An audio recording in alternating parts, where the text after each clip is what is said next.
Vamos fazer a leitura, irmãos, na segunda epístola do apóstolo Paulo, destinada a Timóteo.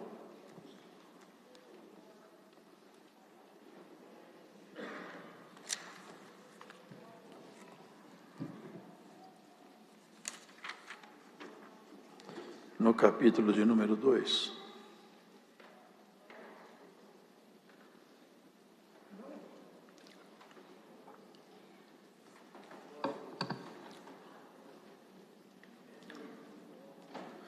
Tu, pois, meu filho, fortifica-te na graça que há em Cristo Jesus. E o que de mim, entre muitas testemunhas ouviste, confia a homens fiéis, que sejam idôneos para também ensinarem os outros. Sofre, pois, comigo as aflições, como bom soldado de Jesus Cristo. Ninguém que milita se embaraça com negócios desta vida, a fim de agradar aquele que o alistou para a guerra. E se alguém também milita, não é coroado se não militar legitimamente. O lavrador que trabalha deve ser o primeiro a gozar dos frutos. Considera o que digo, porque o Senhor te dará entendimento em tudo. Lembra-te de que Jesus Cristo, que é da descendência de Davi, ressuscitou dos mortos segundo o meu evangelho. Pelo que sofro trabalhos e até prisões, como um malfeitor. Mas a palavra de Deus não está presa. Portanto, tudo sofro por amor dos escolhidos, para que também eles alcancem a salvação que está em Cristo Jesus com glória eterna. Palavra fiel é esta, que se morrermos com Ele, também com Ele viveremos. Se sofrermos, também com Ele reinaremos. Se o negarmos, também Ele nos negará. Se formos infiéis, Ele permanece fiel, não pode negar-se a si mesmo. Traze essas coisas à memória, ordenando-lhes diante do Senhor que não tenham contendas de palavras, que para nada aproveitam e são para perversão dos ouvintes. Procura apresentar-te a Deus aprovado, como obreiro que não tem de que se envergonhar, que maneja bem a palavra da verdade, mas evita os falatórios profanos, porque produzirão maior impiedade. E a palavra desses roerá como gangrena, entre os quais são Himeneu e Fileto, os quais se desviaram da verdade, dizendo que a ressurreição era já feita, e perverteram a fé de alguns. Todavia o fundamento de Deus fica firme, tendo este selo: o Senhor conhece os que são seus, e qualquer que profere o nome de Cristo, aparte-se da iniquidade. Ora, numa grande casa não somente há vasos de ouro e de prata, mas também de pau e de barro, uns para a honra, outros, porém, para a desonra. De sorte que, se alguém se purificar destas coisas, será vaso para a honra, santificado e idôneo para o uso do Senhor, e preparado para toda boa obra. Foge também dos desejos da mocidade, e segue a justiça, a fé, a caridade e a paz, com os que, com um coração puro, invocam o Senhor. E rejeita as questões loucas e sem instrução, sabendo que produzem contendas. E ao servo do Senhor não convém contender, mas sim ser manso para com todos, apto para ensinar, sofredor, instruindo com mansidão os que resistem, a ver se porventura Deus lhes dará arrependimento para conhecerem a verdade e tornarem a despertar, desprendendo-se dos laços do diabo, em que a vontade dele estão presos. Amém.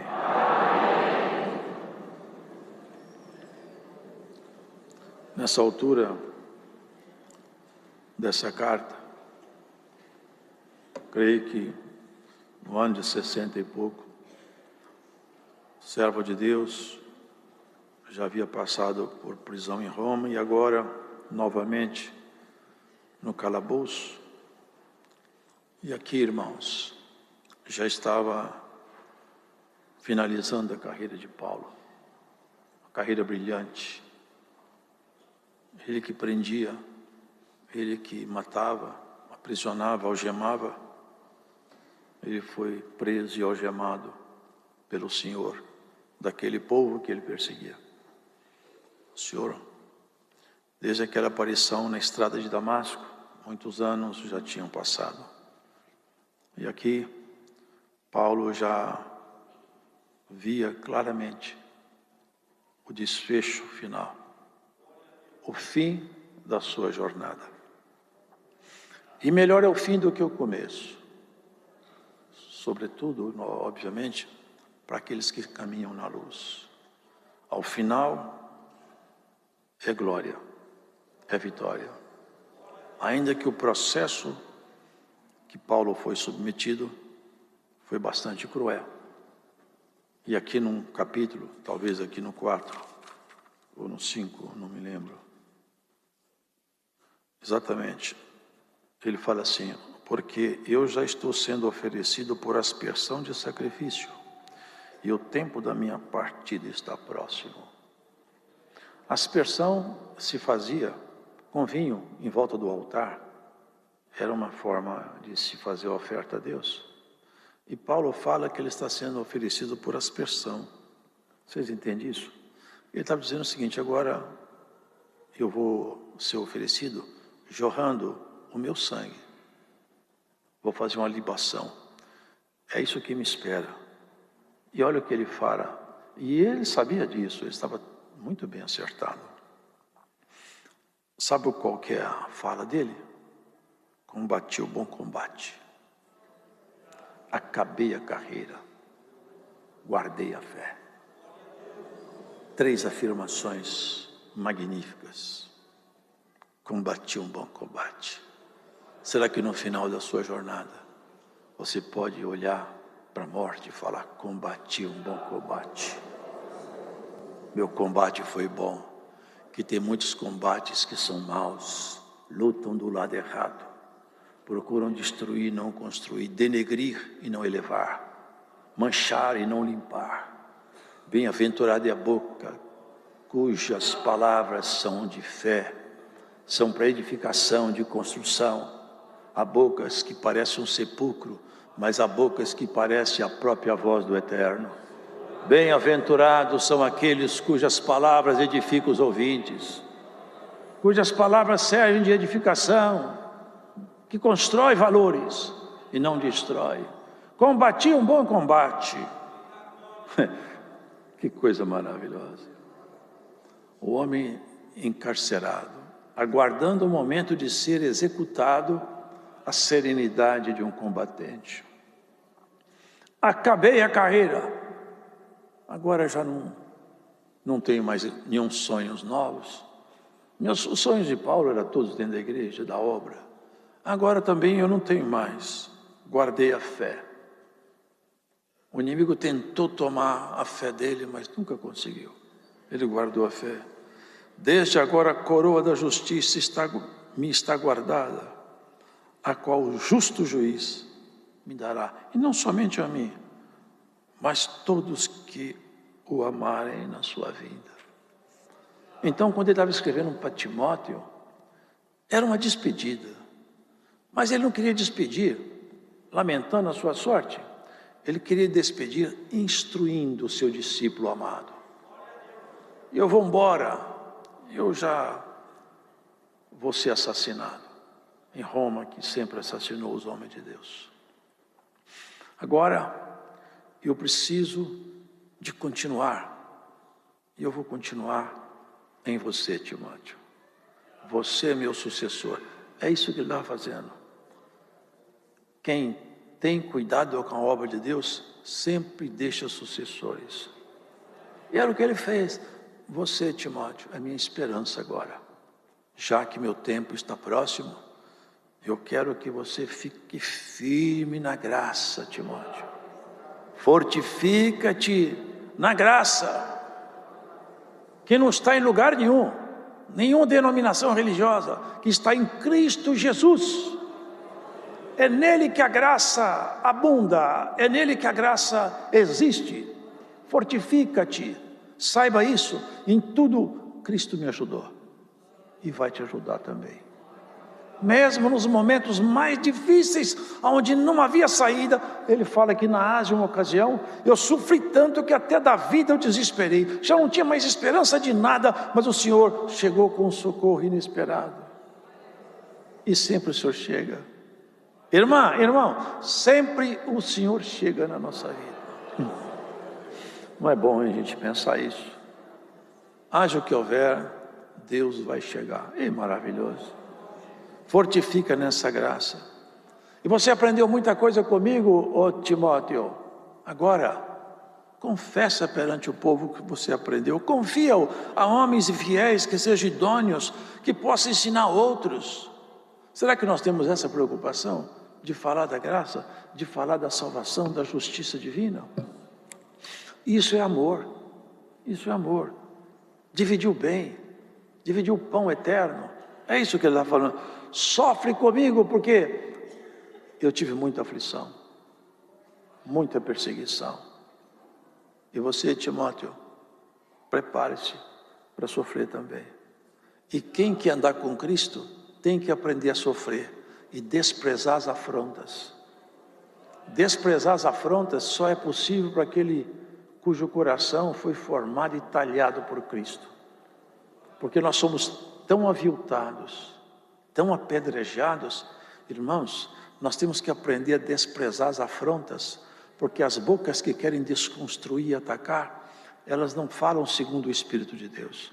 O Espírito de Deus constrói, edifica, pacifica, ele faz com que a paz reine, não faz divisão. É isso. Sofre comigo as aflições. E não falou como um bom general, nem como bom soldado. Se pôs lá no nível mais baixo. Ele não falou que ele era nem capitão, nem tenente, nem sargento. Falou, eu sou soldado e você é soldado também, Timóteo. O soldado não questiona a estratégia militar do general. Não. Ele apenas cumpre as ordens, defenda a linha A. Você está no fronte da guerra? Não sai daí. Que está pipocando bomba, não foge. Faz resistência. O soldado não vai lá no quartel falar com o general, eu não estou concordando com sua estratégia. A função dele é defender onde ele foi colocado no seu posto. É isso que ele fez. Ele se abaixou, embora que ele conhecesse a estratégia de guerra, que ele foi levado lá no alto, mas você colocou cá embaixo, nós dois somos soldados, não vamos discutir nada, vamos sofrer as aflições. Irmão, sofra as aflições de um cristão. O Senhor nunca prometeu que ia ser fácil, mas Ele prometeu que ia dar vitória. Ele não prometeu que você não ia sofrer, Ele nunca te prometeu que você não ia chorar. Ele falou, não cuideis que eu vos chamei para a paz, eu vos chamei para a guerra. É uma guerra, viver uma guerra. Já nascemos chorando, vamos embora, todo mundo fica chorando. Isso aqui, irmãos, é tão sério que ninguém sai daqui vivo. É campo de batalha. Mas sofrer por causa de Jesus Cristo é a coisa mais maravilhosa que pode haver. Um sofre porque roubou, outro porque matou, outro porque adulterou, outro porque perdeu a paciência e desgovernou o seu gênio e foi desempregado. Irmão, sofrer por causa de Jesus Cristo é honra. Se você está sofrendo por causa de Jesus Cristo, dá glória a Deus.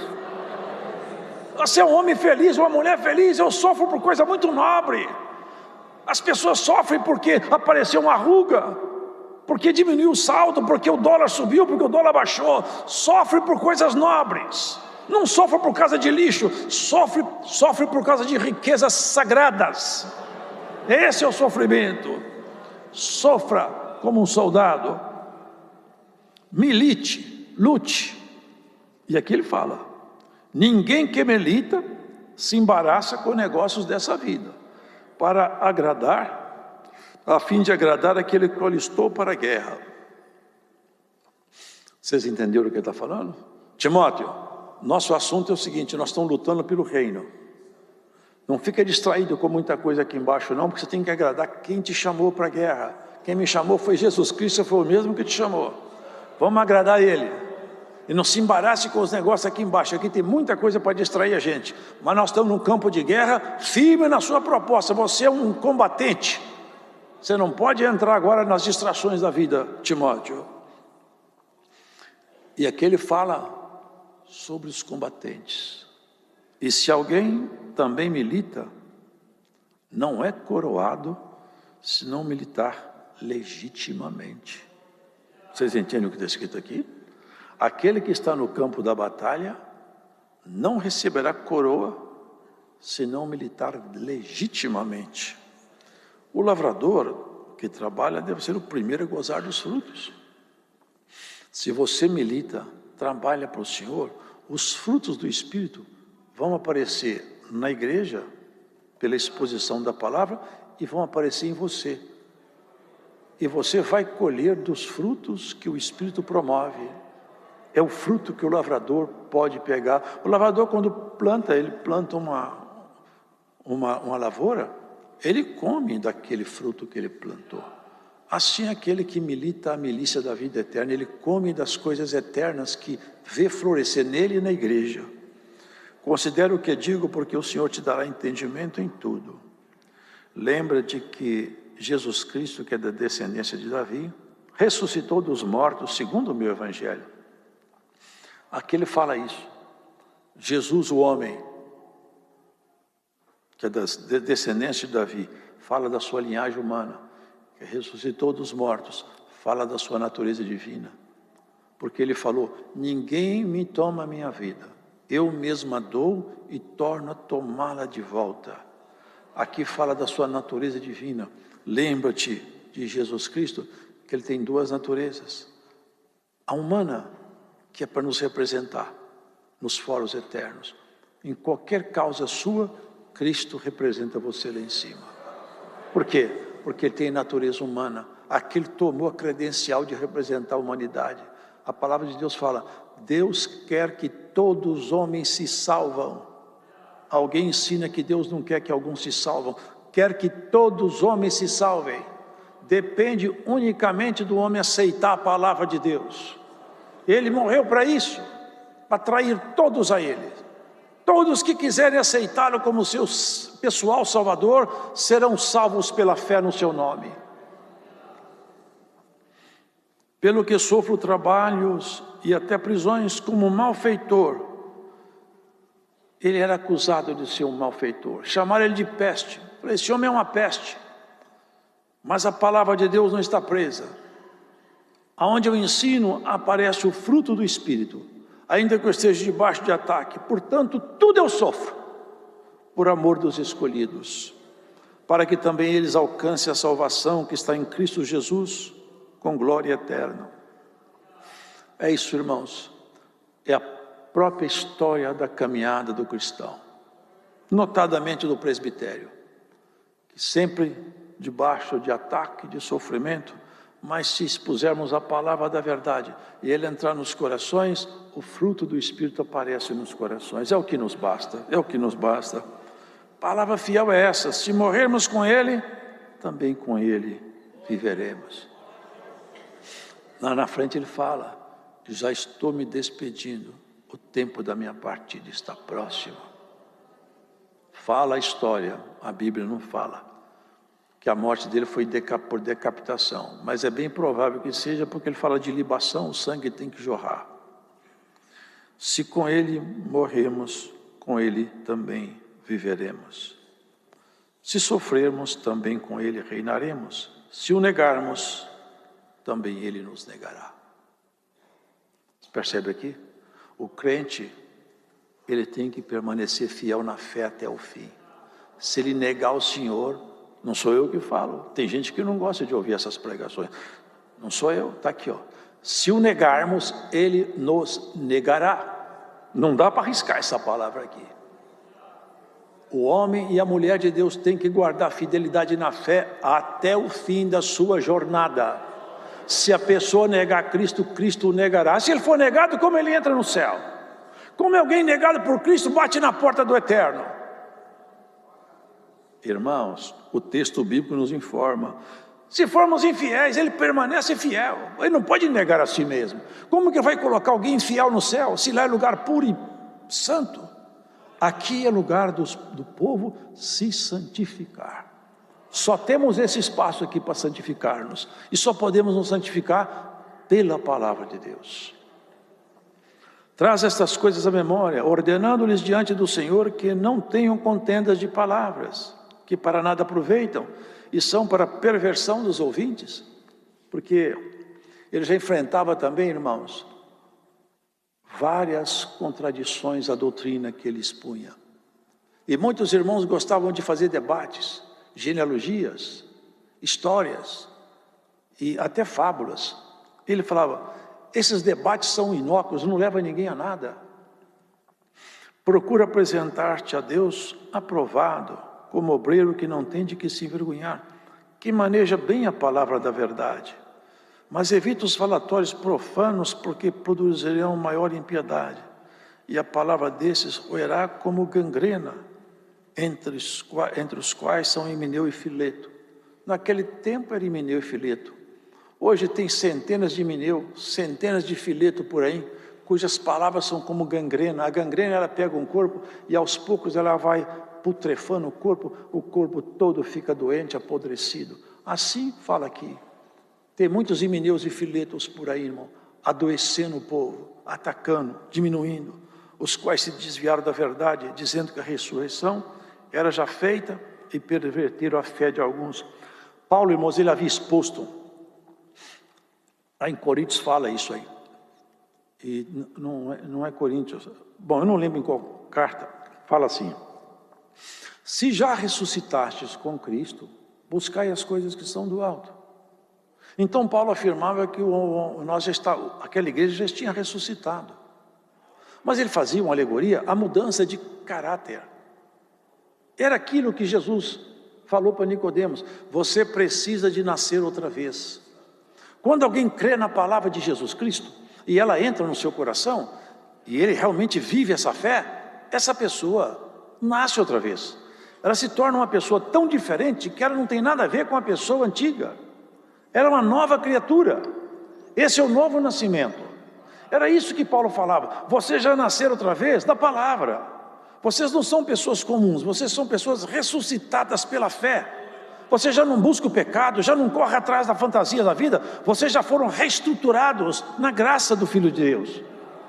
Vocês são pessoas transformadas, modificadas, vocês não são as mesmas pessoas. Aquela pessoa velha morreu, e nasceu um ser novo dentro de vocês, pelo Espírito que já mora com vocês. Havia um grupo lá de gnósticos que havia sempre atacando a doutrina, sempre denegrindo a doutrina. E eles tinham falado que a ressurreição já estava pronta, já estava feita, e que não tinha mais ressurreição. Ora, como não há ressurreição? Nós aguardamos o toque da trombeta. Nós aguardamos um corpo ressuscitado, que não é esse corpo aqui não, é um corpo de glória. É um corpo glorificado. É isso que ele fala aqui, os quais se desviaram da verdade, dizendo que a ressurreição é já feita, e perverteram a fé de alguns. Esse é o problema, irmãos, que quando as pessoas dão ouvido a pessoas que não têm em si a vivência com o Espírito Santo, só traz destruição. Quer conhecer uma árvore? Olha o fruto que ela dá. Alguém começa a falar, veja como ele convive com a família dele. Começa por aí, vê como ele trata a esposa, como a esposa trata, como que ele convive em casa. Quer conhecer uma árvore? Olha os frutos que ela anda dando. Vê como que ele convive com o pai, com a mãe, com os irmãos. Você vai tirar um retrato da árvore pelo fruto. Todavia o fundamento de Deus fica firme tendo esse selo. O Senhor conhece os que são seus, e qualquer que profere o nome de Cristo, aparte-se da iniquidade. Não está escrito que Deus o apartará da iniquidade, não. Aparte-se é função sua e minha. Você conhece Cristo, crê nele, afaste-se da iniquidade. É seu dever afastar da iniquidade. Cristo não vai te afastar não, é você quem vai se afastar. É obra sua. Ora, numa grande casa não somente há vasos de ouro e de prata, mas também de pau e de barro, uns para a honra e outros para a desonra. Vocês entendem isso aqui? Essa grande casa é a igreja universal. É uma grande casa. E na grande casa tem vaso de honra. Tem irmãos na igreja que são santos, tem irmãs que são santas. Mas tem irmãos que não são santos. Tem irmãs que não são santas. São vasos contaminados, sujos. Agora olha o que ele fala aqui. Os vasos que são sujos, ele fala que são vasos para desonra. E os vasos limpos são vasos para honra. Cada um de nós, olha o que está dentro do seu coração e você mesmo faça uma avaliação se você é vaso de honra ou vaso de desonra. Pelo que está no seu coração, você pode fazer essa avaliação. Mas o que me chama a atenção é isso aqui. De sorte que, se alguém se purificar dessas coisas, de quê? Da iniquidade. Se você se purificar da iniquidade, você será vaso de honra. Você vê que Deus não fez um vaso para ser de desonra. Deus não fabricou vaso de desonra com essa finalidade. Deus fez homens e os tornou livres. Ser de honra ou ser de desonra é escolha sua, é escolha minha. Se você quiser ser vaso de honra, livre-se da iniquidade. Você vai ser vaso de honra. O Espírito Santo vai habitar em você. A glória de Deus vai te visitar. Você vai conhecer os segredos de Deus e vai vivenciar a plenitude da graça. Glórias ao Senhor. Se você deixar as coisas iníquas entrar em seu coração, você será um vaso de desonra. O vaso pelo qual vem toda a sujeira na igreja. Hoje o Senhor quer que você seja vaso de honra. Que a virtude do Todo-Poderoso encontre caminho dentro do seu coração. Que a palavra do Senhor não encontre resistência nos teus ouvidos, nem seja bloqueada no seu coração. Mas que você abra o seu coração e fale: Senhor, eu quero ser um vaso de honra. Me ajude a sair da minha vida iníqua. Glórias a Jesus. Aonde quer que você esteja, aonde quer que você ande escutando essa palavra, ó vaso que tem iniquidade em ti, recebe o conselho dessa palavra e limpa-te diante do Senhor antes do grande dia. Glórias a Jesus. Muitos pensam que Deus é que faz isso sozinho. Se Deus quisesse fazer isso, Ele fazia porque Ele é Deus, mas Ele não quer. Nós somos co-participantes de nossa limpeza. A competência para nos perdoar, nós não tínhamos. Cristo fez isso por nós, perdoou, nos tirou da morte e nos trouxe a vida. Agora Ele falou: combate um bom combate. Foge da iniquidade, foge do pecado. Ninguém que anda com Cristo pode andar com pecado. Mente. Ninguém que anda com Jesus Cristo anda em pecado. Ninguém pode servir a Deus e ao mundo. Ou serve a Deus ou serve ao mundo. Qual o lugar que você quer andar, com Deus ou com o mundo? Não se deixe enganar. Se você viver o pecado, você é vaso de desonra e não verá a face do Senhor. Mas se você aceitar a palavra da verdade, você vai ser vaso de honra, vai ver o Senhor naquele grande dia, mas vai ver a glória dele aqui embaixo em você. Porque nós experimentamos a virtude da graça, o poder, a manifestação dos dons que muitos já não acreditam. O Senhor Deus faz aparecer no meio do povo os frutos do Espírito.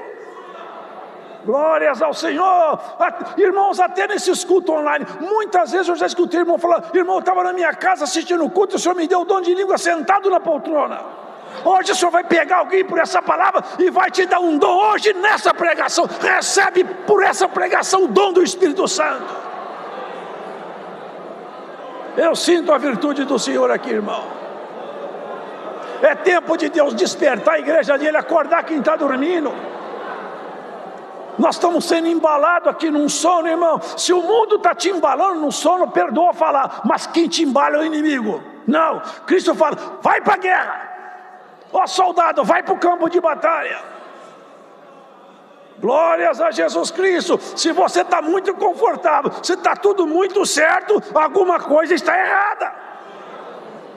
Crente tem que sentir a aflição da vida, tem que ser perseguido pelo inimigo, tem que perceber que esse mundo não é seu lugar, você não é daqui.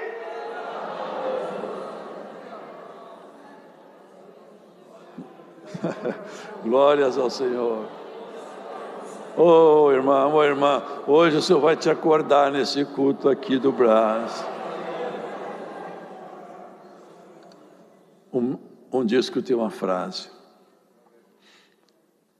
se você estiver andando no mesmo lado que o inimigo, você pegou a estrada errada, você tem que bater de frente com ele.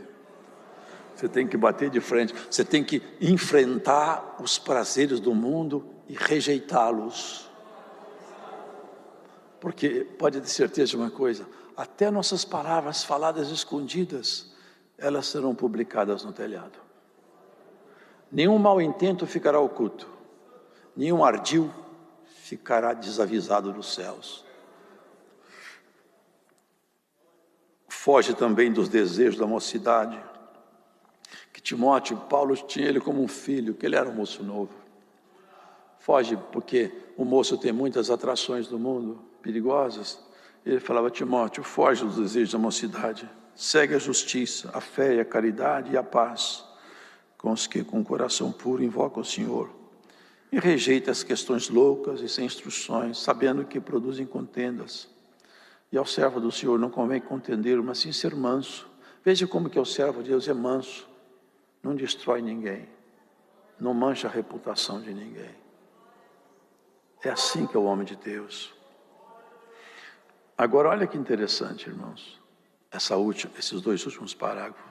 Instruindo com mansidão os que resistem, a ver se porventura Deus lhes dará arrependimento para conhecer a verdade e tornarem a despertar, desprendendo-se dos laços do diabo em que a vontade dele estão presos. Vocês percebem que aqui na Escritura fala que as pessoas estão presas dentro do laço do diabo, estão presas dentro da vontade dele. Ele falou para o Senhor, tudo isso aqui é meu, eu dou a quem eu quero.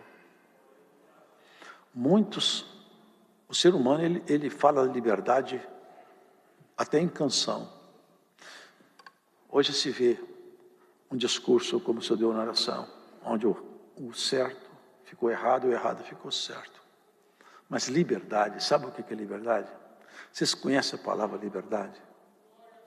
Liberdade só existe uma, é a liberdade do Espírito de Deus.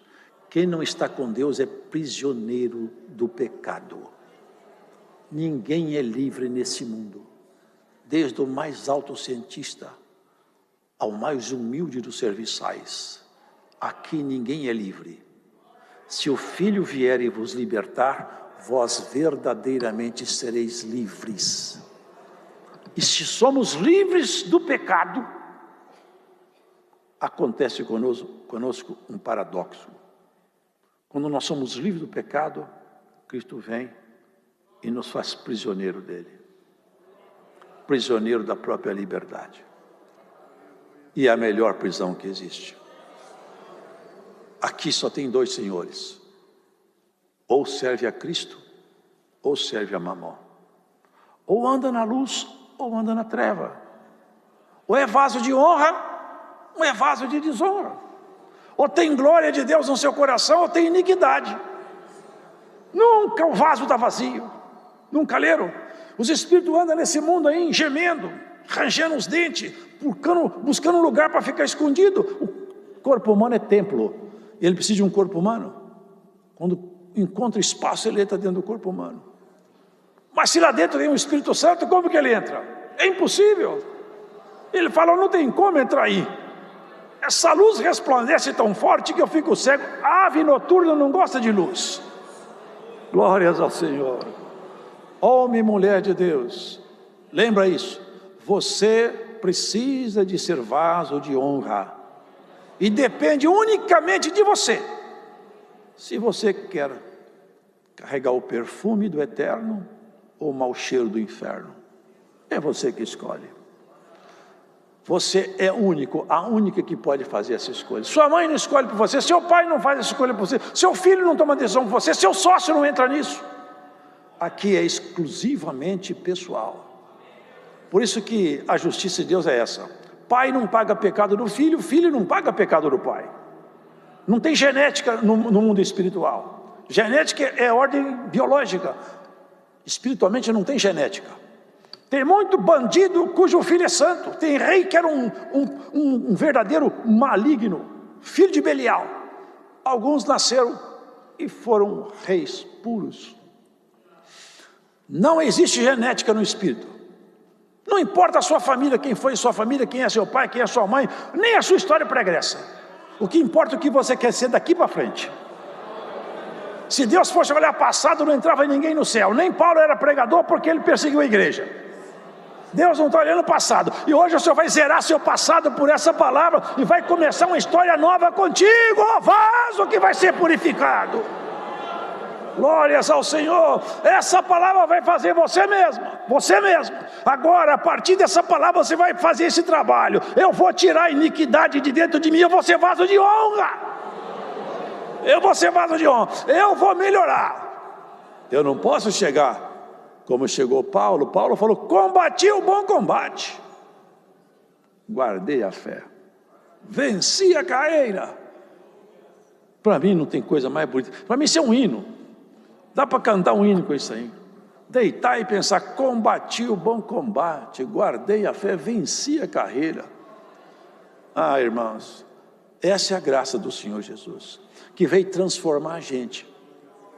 Não veio te prometer emprego, nem um bom casamento, nem porque você vai ficar bonito, que você vai ficar cada vez mais feia, porque a idade só faz a gente ficar feia. Essa é a verdade. Vai ficar bonita por dentro. Ficar bonita por dentro. É que Paulo fala, ele falava assim: eu olhando assim, eu vejo que em mim um homem se corrompe. Eu vejo que eu estou ficando cada vez mais acabado. Mas por outro lado, quando olho para dentro de mim, eu vejo um homem renovado no poder e na graça. Irmão, fortifica-te na graça que há em Cristo Jesus. Você vai ficar bonito, cada vez mais. No espelho da palavra, vai refletir a sua semelhança com Jesus, o seu bendito Rei. Deus seja louvado.